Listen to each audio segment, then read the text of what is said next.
అందరికీ నా నమస్కారాలండి. ఇప్పుడు మీరు చూస్తున్నది న్యూ మెథడాలజీ ఏదైతే స్కూల్ అసిస్టెంట్ వాళ్ళు చదవాల్సినటువంటి అండ్ టెట్‌లో ఇచ్చినటువంటి ఏదైతే మెథడాలజీ ఉందో, ఆ మెథడాలజీ అనేది మీరు చూస్తున్నారు. ఇదంతా కూడా ప్లేలిస్ట్ మీకు డిస్క్రిప్షన్‌లో అవైలబుల్‌గా ఉంటుంది. ప్రతి చాప్టర్ కూడా కవర్ చేయబడింది. దయచేసి గమనించండి. ఇప్పుడు ఈ వీడియోలో మనం నైన్త్ యూనిట్‌కి సంబంధించి ఏదైతే నైన్త్ యూనిట్ ఉందో ఈ యొక్క మెథడాలజీలో దానికి సంబంధించి చూస్తున్నాం. Features of A text book development process అనేది ఉంటుంది. అంటే మనం ఏదైతే కరికులం అనుకున్నామో, మనం ఏదైతే సిలబస్ అనుకున్నామో అది ఎట్లా వస్తుంది అంటే టెక్స్ట్ బుక్ రూపేణా వస్తుంది. ఏదైతే మనం సిలబస్ డిజైన్ చేసామో, కరికులం డిజైన్ చేసామో. ఇప్పుడు టెక్స్ట్ బుక్ అంటే ఏంటి? ఫిజికల్గా పిల్లోడి చేతిలోకి రావాలి. ముగ్గురు యూజ్ చేస్తారు టెక్స్ట్ బుక్ని. ఒకళ్ళు టీచర్ ఏం చెప్పాలి, అది మార్గదర్శకత అనేది టెక్స్ట్ బుక్ అనేది చెప్తుంది. ఏం చదవాలి పిల్లవాడికి, అది టెక్స్ట్ బుక్ అనేది చెప్తుంది. ఇక మూడో వ్యక్తి ఎవరు వాడే అంటే పేరెంట్స్. ఎంతవరకు వాళ్ళని ట్రాక్ చేయడానికి, పిల్లోడు ఎంతవరకు చదువుతున్నాడు లేదా టీచర్లు ఎంతవరకు చెబుతున్నారు అనేది ట్రాక్ చేయడానికి టెక్స్ట్ బుక్ అనేది ఉపయోగపడుతుంది. ఈ విధంగా 3 స్టేక్ హోల్డర్స్ ముగ్గురు ఉంటారనమాట టెక్స్ట్ బుక్కి సంబంధించి. కాబట్టి అది అయితే ఈ టెక్స్ట్ బుక్ని చాలా జాగ్రత్తగా రూపొందించాల్సిన అవసరం అయితే ఉంటుంది. టెక్స్ట్ బుక్ అనేది ఒక వైటల్ రీసోర్స్, కంపల్సరీ కావాల్సినటువంటి వనరు అనమాట. Only source of information about the curriculum for teacher. టీచర్కు ఉండేటటువంటి ఒకే ఒక వనరు, సోర్స్ అనమాట, తెలుసుకోవడానికి ఏది ఉంది ఏది లేదు అనేసి. Text books are route map to teachers and లెర్నర్స్కి యాజ్ వెల్ యాజ్ టీచర్కి ఒక రూట్ మ్యాప్ లాంటిది. And ready to use resource అనమాట. ఇది వెంటనే పుస్తకం తీయొచ్చు, నేర్పించేయచ్చు, అట్లా ఉంటుంది.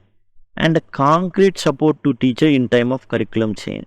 ఇప్పుడు అసలు సబ్జెక్ట్ చేంజ్ అయింది అంటారు. మరి చేంజ్ అయితే కొత్తది, అదిగోండి టెక్స్ట్ బుక్ కొత్తది. ఇది ఒక ప్రూఫ్గా ఉంటుంది అనమాట టెక్స్ట్ బుక్ అనేది.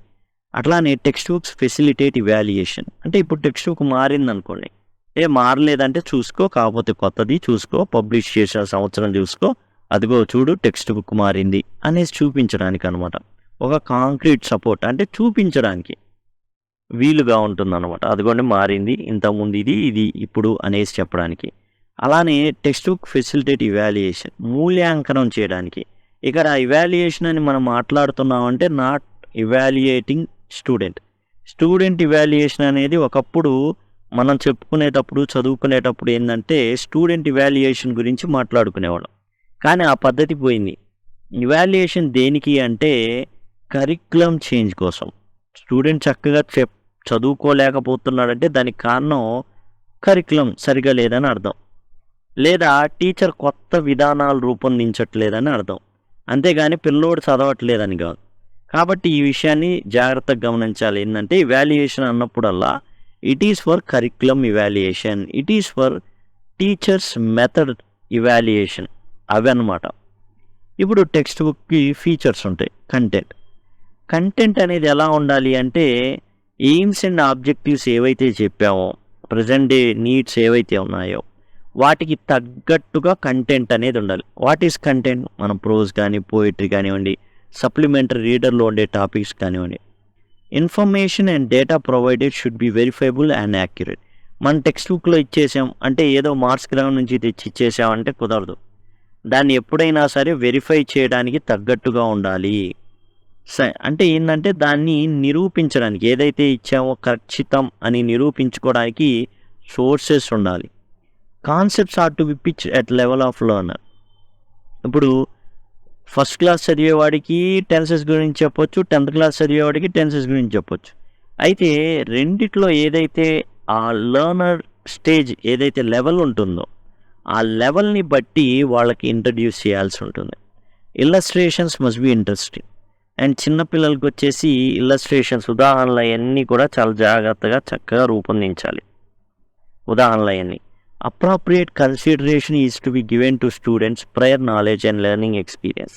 ఇప్పుడు పిల్లవాడు గతంలో ఏం నేర్చుకున్నాడు, వాడి స్కీమా గురించి, అంటే వాడి ఏముంది ప్రీవియస్ నాలెడ్జ్, అది మనం ఉంచుకోవాలి, దృష్టిలో ఉంచుకొని దాన్ని బట్టి ప్రయర్ నాలెడ్జ్ అండ్ లెర్నింగ్ ఎక్స్పీరియన్స్ని దృష్టిలో ఉంచుకొని మనం కంటెంట్ని ప్రొవైడ్ చేయాలి. No biases in content such as over generalisation and stereotyping. ఇప్పుడు ఏంటంటే కొన్ని ఏం చేస్తాం, ఓవర్ జనరలైజేషన్ చేయడం కానీ స్టీరియో టైప్గా ఇచ్చేయడం కానివ్వండి, ఇలాంటి బయాసెస్ ఏవైతే ఉన్నాయో వాటిని ఏం చేయకూడదు, ఫాలో అవ్వకూడదు. కంటెంట్లో ఓవర్ జనరలైజేషన్ చేయడం కానీ, ఏదైనా సామాన్యకరణ అన్నీ ఇంతే అని చెప్పడం కానివ్వండి, స్టీరియో టైప్గా పాతవి ఇవ్వడం కానీ ఇట్లాంటివి చేయకూడదు అనమాట. Learning and teaching and text book అనేది దేనికి, నేర్చుకోవడానికి అండ్ బోధించడానికి. Learning activities are to integrate practice and apply new knowledge. ఇప్పుడు ఏంటంటే ఏవైతే లెర్నింగ్ యాక్టివిటీస్ ఉన్నాయో ఇంటిగ్రేట్ చేయడానికి, అంటే ఓ చోట కొన్ని ఇంకో చోట ఇంకోటి అట్లా నేర్చుకుని ఉంటాడు. ఇప్పుడు మనం కేవలం ఇంగ్లీష్ బోధిస్తున్నాం అంటే ఇంగ్లీష్ బోధిస్తాం, కానీ పిల్లవాడు ఇంగ్లీష్ మీడియం ఏదైతే గవర్నమెంట్ ప్రవేశపెట్టిందో సోషల్ని ఇంగ్లీష్లో నేర్చుకుంటాడు. అంటే social teacher is equal to social teacher plus English teacher, science teacher is equal to science teacher plus English teacher, ఇట్లా ఉంటుంది. ఏవైతే నేర్చుకున్నాడో వాటిని ఇంటిగ్రేట్ చేసే విధంగా టెక్స్ట్ బుక్ ఉండాలి. అందుకే మనకి 8th క్లాస్లో చూసుకుంటే మీకు గ్లిమ్సెస్ ఆఫ్ పాస్ట్ అనేది సోషల్కి సంబంధించింది. అట్లానే జాగ్రఫీ లెసన్ అని ఉంటుంది. అయితే జాగ్రఫీ గురించి చెప్పరు, కానీ అట్లా ఏంటంటే సోషల్కి సంబంధించిన అంశాలు ఏవైతే ఉన్నాయో ఇంగ్లీష్లో కూడా ఇంటిగ్రేట్, ప్రాక్టీస్ చేయడానికి, కొత్త నాలెడ్జ్ని అప్లై చేయడానికి. To achieve such purpose core or similar models are use. ఇలాంటి మెథడ్స్ కోసం ఇంటిగ్రేట్ చేయడానికి, ప్రాక్టీస్ చేయడానికి, న్యూ నాలెడ్జ్ని అప్లై చేయడానికి ఏంటంటే కోర్ మోడల్ అనేది వాడడం అయితే జరుగుతుంది. స్ట్రక్చర్ అండ్ ఆర్గనైజేషన్ అంటే ఏంటి, ఇప్పుడు బుక్ ఇస్తున్నా అంటే టెక్స్ట్ బుక్ అంతవరకే కాదు, దానికి సంబంధించి ఏంటంటే టేబుల్ ఆఫ్ కంటెంట్స్ ఇవ్వాలి. అంటే అసలు ఏముంది ఆ టెక్స్ట్ బుక్లో, చాప్టర్ టైటిల్స్ ఇవ్వాలి, హెడ్డింగ్స్, అవుట్లైన్స్ ఇవన్నీ కూడా ఉంటాయి మనకి టెక్స్ట్ బుక్ స్టార్టింగ్లోనే.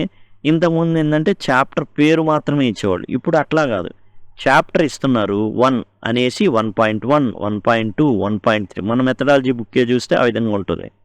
ఏ simple students guide can be put in an introductory section to teach students how to use the text book. ఈ టెక్స్ట్ బుక్ని ఎలా వాడాలి అనే దాని గురించి పిల్లవాడికి ముందు ఒక అవగాహన కల్పించాలి. ఇంట్రడక్షన్లోనే ఒక పార్ట్ పిల్లోళ్ళకి ఎవరైతే స్టూడెంట్స్ ఉన్నారో వాళ్ళకి కేటాయించాలి, వాళ్ళతో మాట్లాడాలన్నమాట. దాని ద్వారా ఇలా వాడాలి, ఇలా వాడాలి, ఎక్సర్సైజెస్ ఇలా చేసుకోవాలనేసి. Language, the level of difficulty of language should be commensurate with the language ability of target students. పిల్లవాడు ఏ క్లాస్ చదువుతున్నాడు, ఎవరికి టెక్స్ట్ బుక్ ఇస్తున్నాం, పొంతన ఉండాలి. అంటే ఏంటంటే ఇప్పుడు సపోజ్ 2nd క్లాస్ చదువుతున్నాడు అనుకోండి, లాంగ్వేజ్ అనేది 2nd క్లాస్ పిల్లోడు అర్థం చేసుకునే స్థాయిలోనే ఉండాలి. 10th క్లాస్ పిల్లోడు చదువుతుంటే 10th క్లాస్ లెవెల్లో ఉండాలి. అంటే కమెన్షరెంట్, సరైన మోతాదులో నిష్పత్తిలో ఉండాలన్నమాట.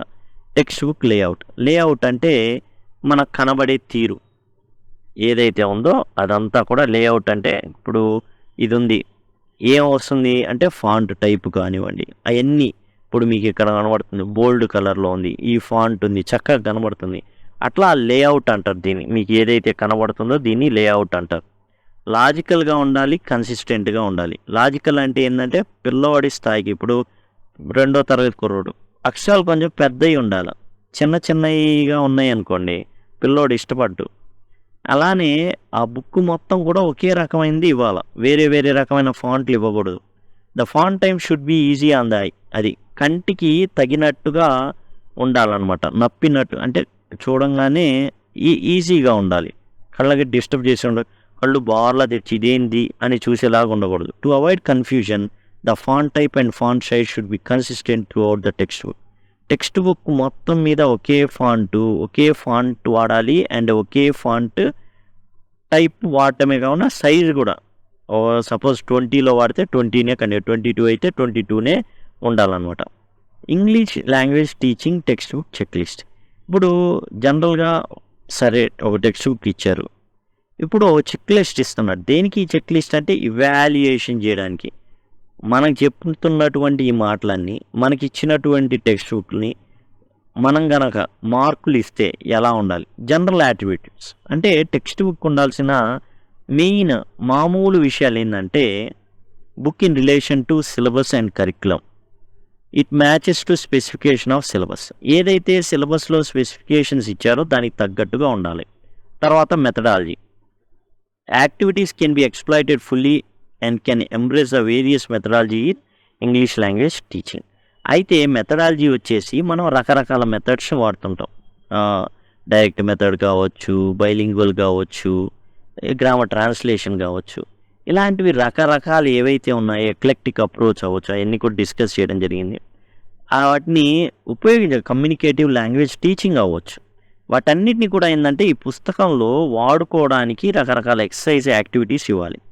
Activities can work well with methodologies in ELT English language teaching ఏదైతే ఉందో ఈ మెథడాలజీస్ అన్నికి సంబంధించినటువంటి యాక్టివిటీస్ని ప్రొవైడ్ చేయాలి. Suitability to learners. ఎవరైతే పిల్లలు ఆ టెక్స్ట్ బుక్ని చదువుతున్నారో వాళ్ళకి కంపాటిబిలిటీ టు ఏజ్, వయసుకు తగ్గట్టుగా టెక్స్ట్ బుక్ ఉండాలి. అవసరాలకి needs, compatibility to the needs, అవసరాలకు తగ్గట్టుగా ఉండాలి. అలానే వాళ్ళ ఆసక్తులకి తగ్గట్టుగా ఈ యొక్క టెక్స్ట్ బుక్ అనేది ఉండాలి. తర్వాత physical and utilitarian attributes. Physical అంటే ఏంటంటే పుస్తకం ఎలా ఉండాలి, అట్రాక్టివ్గా ఉండాలి. లేఅవుట్ అంటే ఇప్పుడు మీరు కనబడుతుంది చూసారా, ఇది రంగులుగా లేదు, మామూలుగా బ్లాక్ అండ్ వైట్గా ఉంది. అయితే అట్రాక్టివ్గా ఉండాలి. లేఅవుట్ అంటే కనబడేటటువంటి తీరు. Indicates efficient use of text and visuals. Text కానివ్వండి, విజువల్స్ కానివ్వండి చాలా చక్కగా వాడబడాలి.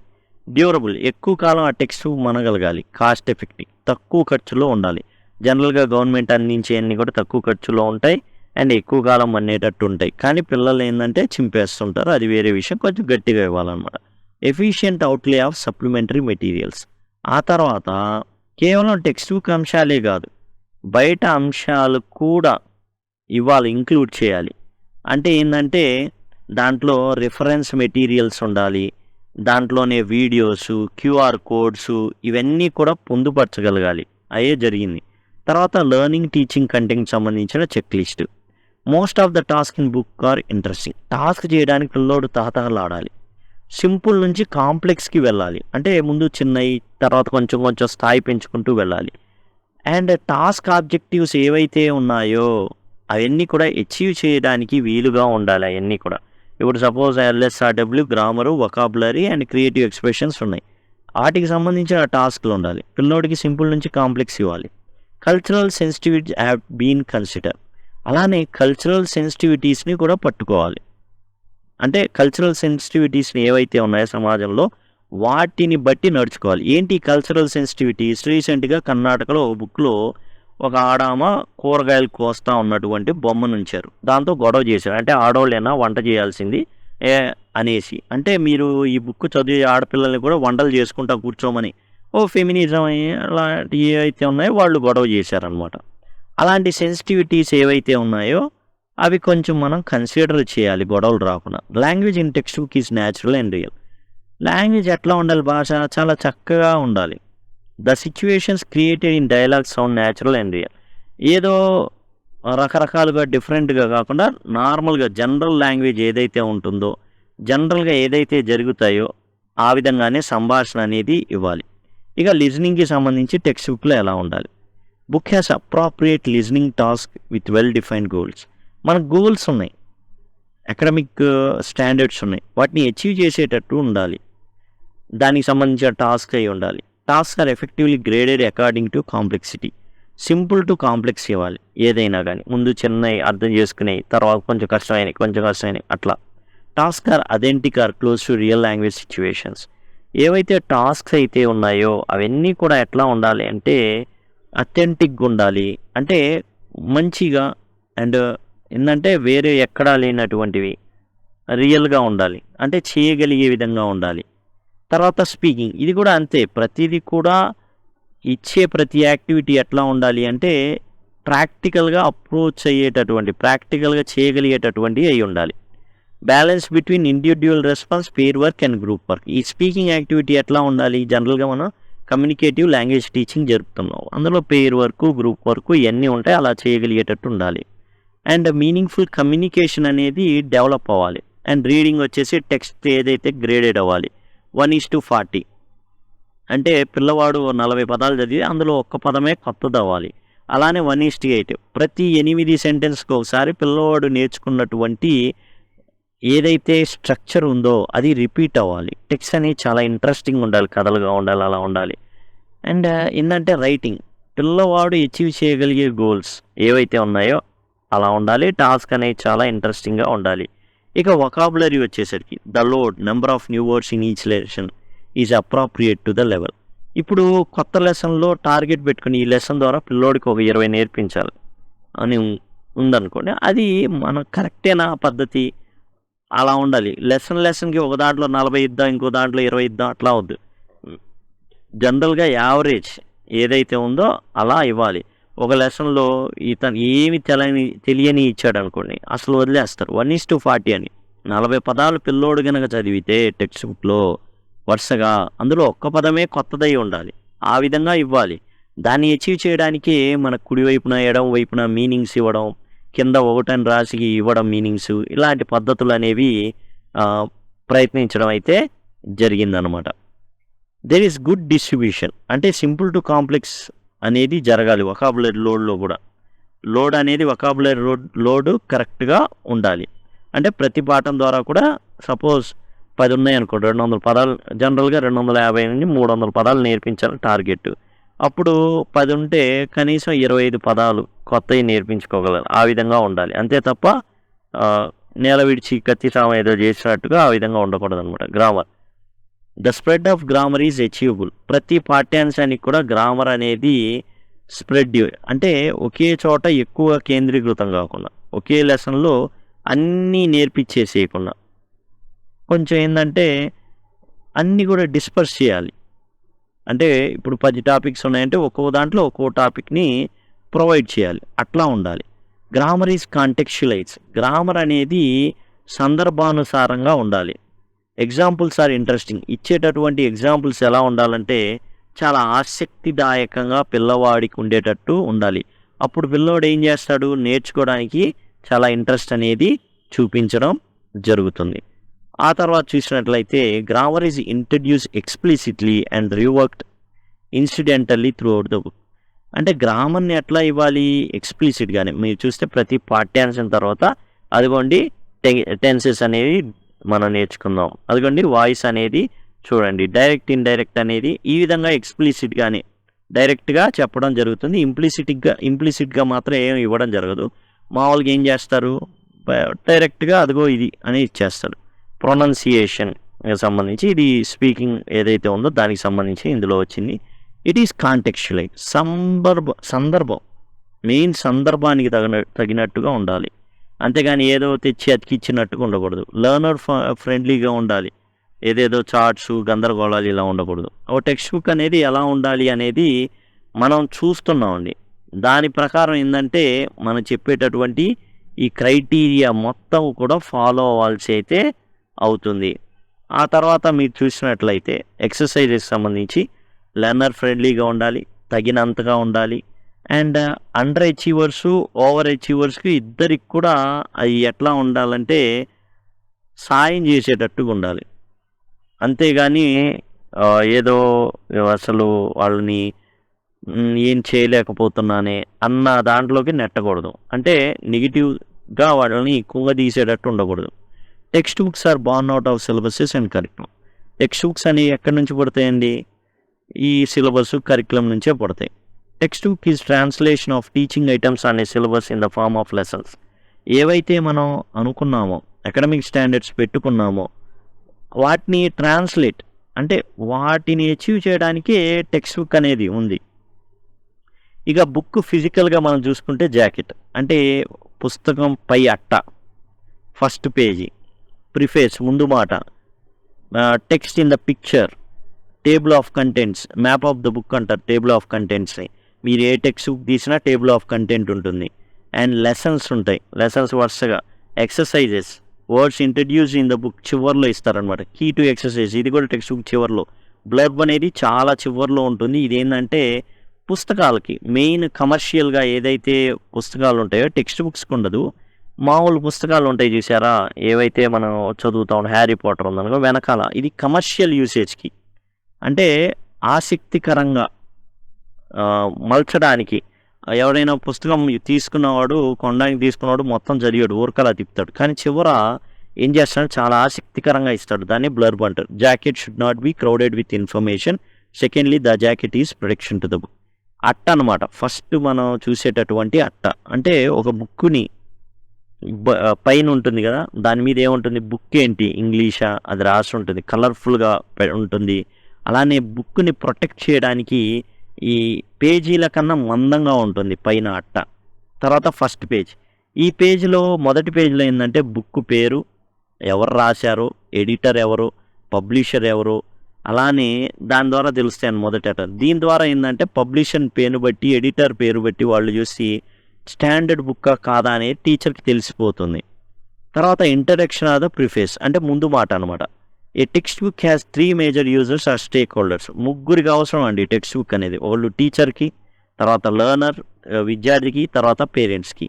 టీచర్ ఏమో బోధించడానికి ఉపయోగిస్తే, పిల్లవాడేమో నేర్చుకోవడానికి, అండ్ తల్లిదండ్రులు విద్యార్థి యొక్క ప్రగతిని ట్రాక్ చేయడానికి ఉపయోగపడుతుంది. తర్వాత టేబుల్ ఆఫ్ కంటెంట్స్ అంటే మ్యాప్ ఆఫ్ ద బుక్ అంటారు. ఇవి ఏంటంటే కొన్ని గ్రిడ్స్ ఉంటాయండి కొన్ని టెక్స్ట్ బుక్స్లో. కొత్తగా వస్తున్నటువంటి టెక్స్ట్ బుక్లో గ్రిడ్స్ ఉంటున్నాయి, పాత మోడల్లో ఉన్న వాటిలో ఉండట్లేదండి. వీటిలో వల్ల అదేంటంటే ఈ టేబుల్ ఆఫ్ మ్యాప్స్లో ఏ పేజీలో యాక్టివిటీ ఉంది, లిజనింగ్కి సంబంధించిన యాక్టివిటీ ఏ పేజీలో ఉన్నది ముందే మనకు టేబుల్ ఆఫ్ కంటెంట్స్లో ఏ యూనిట్ ఏ పేజీలో ఉందని ఎలా చెప్తారో ఇది కూడా అదేవిధంగా యాక్టివిటీస్ ఈ పేజీలో ఉన్నాయి అనేసి ఇవ్వడం అయితే జరుగుతుందన్నమాట. అలానే లిజనింగ్ యాక్టివిటీస్ ఎక్కడెక్కడ ఉన్నాయి టెక్స్ట్ బుక్లో, అలానే స్పీకింగ్ యాక్టివిటీస్ ఎక్కడెక్కడ ఉన్నాయి టెక్స్ట్ బుక్లో, అలా దీంట్లో ఇచ్చేయడం అయితే జరుగుతుంది. తర్వాత lessons are design to facilitate learning, keeping in learners interest and level of understanding. ఇదేంటంటే లెసన్స్ అనేవి పిల్లవాడి యొక్క ఆసక్తి అండ్ వివేచన జ్ఞానాన్ని బట్టి ఆ లెసన్స్ ఉంచడం అయితే జరుగుతుంది. Lessons serve the purpose of introducing language in terms of grammatical structures and new words. మనం గ్రామరు, కొత్త పదాల రూపంలో మనం లెసన్స్ అంటే లెసన్స్ కాదు, అందులో కొత్త పదాలు ఉంటాయి, గ్రామర్ టాపిక్స్ ఉంటాయి. Linguistic research has establish 2 principles. These principles also gel with principles of education psychology. 2 principles అండి. అదేంటంటే ఒకటి 40 ఫెమిలియర్ వర్డ్స్, 40 పదాలు గనక చదివితే అందులో ఒక్క పదమే కొత్తది ఉండాలి. అది 1:40 ఆల్రెడీ చెప్పుకున్నాం. అలానే 1:8 గ్రామటికల్ స్ట్రక్చర్స్కి అంటే ప్రతి 8 సెంటెన్స్లు ఒకసారి ఏదైతే పిల్లవాడు స్ట్రక్చర్ నేర్చుకున్నాడో అది రిపీట్ అవుతూ ఉండాలి. అదే సెంటెన్స్ అదే ఫార్మాట్లో వస్తూ ఉండాలి. ఈ glossary reduces the burden on teacher at the same time promote self learning by the learners. ఇప్పుడు నిజంగా 40 పదాలు చదివితే ఒక్క పదమే తెలుస్తుందా, నిజమా అని అడిగితే అబద్ధమే. దీన్ని కవర్ చేయడానికి కుడివైపు ఎడంవైపు సిబిఎస్ఈ టెక్స్ట్ బుక్లో మీరు గమనించినట్లయితే ఆ పదాలకు అర్థాలు అనేవి ఇవ్వడం జరుగుతుంది. Units are larger chunks and ఈ unit may have more than 1 lesson. మనం ఒక యూనిట్ అంటాం, అందులో ప్రోజ్ ఉంటుంది, పోయిటరీ ఉంటుంది, కొన్నిసార్లు 2 పోయమ్స్ ఉంటుంటాయి మనం కనుక 10th క్లాస్లో చూస్తే. యూనిట్స్ ఇన్ లాంగ్వేజ్ టెక్స్ట్ బుక్గా జనరల్లీ థీమ్ బేస్డ్, ఒక్కొక్క థీమ్ బేస్డ్గా ఉంటాయి. ఇక ఎక్సర్సైజెస్, ఎక్కువ ఎక్సర్సైజెస్ అనేవి ఉండాలండి. ఎక్కువ ఎన్ని ఎక్సర్సైజెస్ ఉంటే అంత better. Thumb rule, quality text book అని చెప్పాలి అంటే ఎక్కువ ఎక్సర్సైజెస్ ఉంటే మంచి టెక్స్ట్ బుక్ అని. సిసిఈ వచ్చిన తర్వాత టెక్స్ట్ బుక్ ఎక్సర్సైజెస్లో ఉన్న వాటిని కూడా ఏం చేయొచ్చు అంటే ఎగ్జామ్లో ఇవ్వచ్చు. అంతకుముందు అలా లేదు, టెక్స్ట్ బుక్లో ఇవ్వడానికి వీల్లేదు. ఓన్గా పిల్లోడు ఏదో క్వశ్చన్ అడుగుతాడు, రాయాలి, టెక్స్ట్ బుక్ మొత్తం చదివి ఇప్పుడు వాడుకోవచ్చు. All exercises should carry clear instructions which are to be simple, clear and elaborate. ప్రతి ఎక్సర్సైజ్ కూడా పైన ఇన్స్ట్రక్షన్ కరెక్ట్గా ఇవ్వాలి. Should provide illustration 1 type, follow 1 set of principles. ఒక ఎక్సర్సైజు ఒకదాన్ని పరిశోధించడానికి అది కూడా చాలా సింపుల్గా ఇవ్వాలి. అది బోర్గా ఫీల్ అవ్వకూడదు పిల్లోడు, ఒక్క కరెక్ట్ ఆన్సరే ఉండాలి. అండ్ అన్ని స్కిల్స్ని వాళ్ళు టచ్ చేయగలగాలి ఆ యాక్టివిటీస్ ద్వారా. పిల్లోడు 250 నుంచి 300 పదాలు నేర్చుకుంటాడు ప్రతి సంవత్సరం. అంటే 200 రోజులు బడి జరుగుతుంది, మామూలుగా 220 రోజులు జరుగుతుంది. ప్రతిరోజు 10 పదాలు లెక్కన కాదు, ఒక్క పదమే. ఒక్క పదమే, 10 పదాలు కూడా కాదు, 220 రోజులు ఒక్కొక్క పదం వేసుకున్నా లేదా 2 పదాలు వేసుకున్నా దాటిపోతుంది. పిల్లవాడు ఎకనామిక్ ఇయర్లో 250, 300 పదాలే నేర్చుకుంటాడు. కాబట్టి పిల్లవాడిని ఏంటంటే ఇది పై క్లాసులకు వెళ్ళే కొద్దీ తగ్గిపోతుంది, హైయర్ క్లాస్కి వెళ్ళే కొద్దీ. అంతేకాదు పిల్లవాడి పర్సనాలిటీని కూడా డెవలప్ చేసే విధంగా ఉండాలి. తర్వాత ఇచ్చిన ప్రతి ఎక్సర్సైజ్ యొక్క ఆన్సర్ని టెక్స్ట్ బుక్ చివర ఆ యొక్క ఆన్సర్స్ అనేవి ప్రొవైడ్ చేయాలి, ఏవైతే ఎక్సర్సైజెస్ ఇచ్చారు. బ్లర్బ్ అనేది తెలుసుకున్నాం, ఏంటంటే టెక్స్ట్ బుక్ అట్ట మీద చివర, అంటే ఏదైతే టెక్స్ట్ బుక్ ఉందో లాస్ట్ పేజీ తర్వాత అట్ట ఉంటుంది కదా, ఆ అట్ట మీద ఏదైతే ఉంటుందో అది బ్లర్బ్ అనమాట. ఇది ఏంటంటే bird's eye view of the book ఇవ్వడానికి ఉపయోగపడుతుంది. అంతేకాదు దిస్ ఈజ్ పబ్లిసిటీ మెటీరియల్. యాక్చువల్గా ఇది ఏంటంటే కమర్షియల్ పుస్తకాలు ఏవైతే హ్యారీ పాటర్ బుక్స్, రకరకాల నవళ్ళు ఉంటాయి కదా, అలాంటి నవలు వాటికి బ్లర్బ్ అనేది ఉంటుంది, టెక్స్ట్ బుక్స్కి ఉండదు. దయచేసి ఆ విషయం అయితే గమనించండి. అండ్ మీకు డిస్క్రిప్షన్లో లింక్స్ అయితే ఉంటాయి, ఏది ఈ యొక్క ప్లేలిస్ట్ లింక్స్ అనేవి చక్కగా మీకు ఉపయోగపడతాయి. అవన్నీ కూడా దయచేసి గమనించండి. టెట్లో అండ్ యాజ్ వెల్ యాజ్ డిఎస్సిలో మంచి స్కోర్ రావాలని కోరుకుంటున్నాను. Thanks a lot.